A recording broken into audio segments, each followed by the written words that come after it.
ಏನ್ ಮಚ್ಚ ಫೋನೇ ಇಲ್ಲ. ನಿನ್ ಫೋನ್ ತೆಗ ನೈ ಮರಿಕೆ ನಂಗೆ ಫ್ರಸ್ಟ್ರೇಷನ್ ಐತೈತ್ ನಂಗೆ. ಯಾಕೆ ಮಚ್ಚ ಏನಾಯ್ತು? ನಮ್ ಫ್ರೆಂಡ್ ಒಬ್ಬ ಗೋಳಿ ಮಗ ಬೆಳಗ್ಗೆ ಫೋನ್ ಮಾಡ್ಬಿಟ್ಟು ಮಚ್ಚ ಬೇಗ ಬಾ ಬಾಡಿಲಿ ಒಂಥರ ಆಗ್ತಿದೆ ಹಾಸ್ಪಿಟ್ಲ್ ಹೋಗ್ಬೇಕು ಅಂದ. ಸರಿ ಅಂತ ನಾನು ಹೋಗ್ಬಿಟ್ಟು ಹಾಸ್ಪಿಟ್ಲ್ ಕರ್ಕೊಂಡು ಹೋದೆ. ಅಲ್ಲಿ ನೋಡ್ರೆ ಆ ಗೋಳಿ ಮಗ ಡಾಕ್ಟರ್ ಹತ್ರ ಹೋಗ್ಬಿಟ್ಟು ಸರ್ ನಂಗೆ ದಿನಕ್ಕೆ 3 ಸತಿ ಮಾತ್ರ ಹೊಟ್ಟೆ ಇಸ್ತದೆ ಅಂತವನೆ.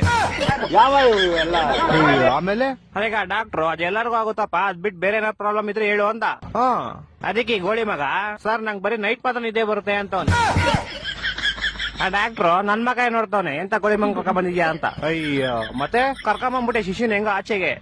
ಆಚೆ ಬಂದ್ಬಿಟ್ಟು ಶಿಶಿ ಹಾಸ್ಪಿಟ್ಲ್ ಎಲ್ಲ ಫುಲ್ ನೋಡ್ಬಿಟ್ಟು ಮಚ್ಚ ಈ ಹಾಸ್ಪಿಟ್ಲ್ ನಂಗೆ ತುಂಬಾ ಸ್ಪೆಷಲ್ ಅಂದ. ಏನ ಸ್ಪೆಷಲ್ ಅಂದ್ರೆ ಮಜಾ ಈ ಹಾಸ್ಪಿಟಲ್ ಹುಟ್ಟಿದ್ದು ಅಂದ. ಅದ್ರಲ್ಲಿ ಏನ್ ಸ್ಪೆಷಲ್ ಐತಂತೆ? ನಾನು ಸೇಮ್ ಕ್ವಶನ್ ಕೇಳ್ದೆಪ್ಪ.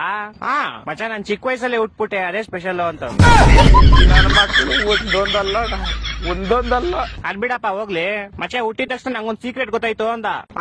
ಏನ್ ಸೀಕ್ರೆಟ್ ಅಂದ್ರೆ ಮಚ್ಚ ಹುಟ್ಟಿದ ತಕ್ಷಣ ನೋಡ್ತೀನಿ ನೋಡಿದ್ರೆ ನಮ್ಮ ಅಮ್ಮ ಲೇಡೀಸು ನಮ್ಮ ಅಪ್ಪ ಜೆಂಟ್ಸು ಅಂತ. ಹೊಟ್ಟೆ ಎಷ್ಟು ಉರ್ಸ್ತಾವ್ರೋ ಆ ಪಕ್ವತ್ನ ನೋಡಿದ್ರೆ. ಮಚ್ಚ ಬಂದ ತಾಳ ಅವನೇ ಬಂದ. ಮಚ್ಚ ಏನ ಮಚ್ಚ ಗಾಡಿ ಏನೋ ಪ್ರಾಬ್ಲಮ್ ಆಗ್ಬಿಡೈತ್ ಮಚ್ಚ. ಏನಾಯ್ತಾ? ಮಚ್ಚ ಗಾಡಿ ಓಡಿಸಿದ್ರೆ ಟೈರ್ ತಿರುಗ್ತೈತೆ ಮಚ್ಚ. ಮಚ್ಚ ಏನೋ ಮಾಡೋದು ಇವಾಗ? ಮಚ್ಚ ಇದು ಇಲ್ಲೆಲ್ಲೂ ಆಗಲ್ಲ. ಏರೋಪ್ಲೇನ್ ಟೈರ್ ರಿಪೇರಿ ಮಾಡ್ತಾ ಗೊತ್ತಾ, ಅಲ್ಲೇ ಹೋಗ್ಬೇಕು. ಅಲ್ಲಿಗೆ ಫೆಬ್ರವರಿ 30ನೇ ತಾರೀಕು ಹೋಗೋಣ, ಸರಿನಾ?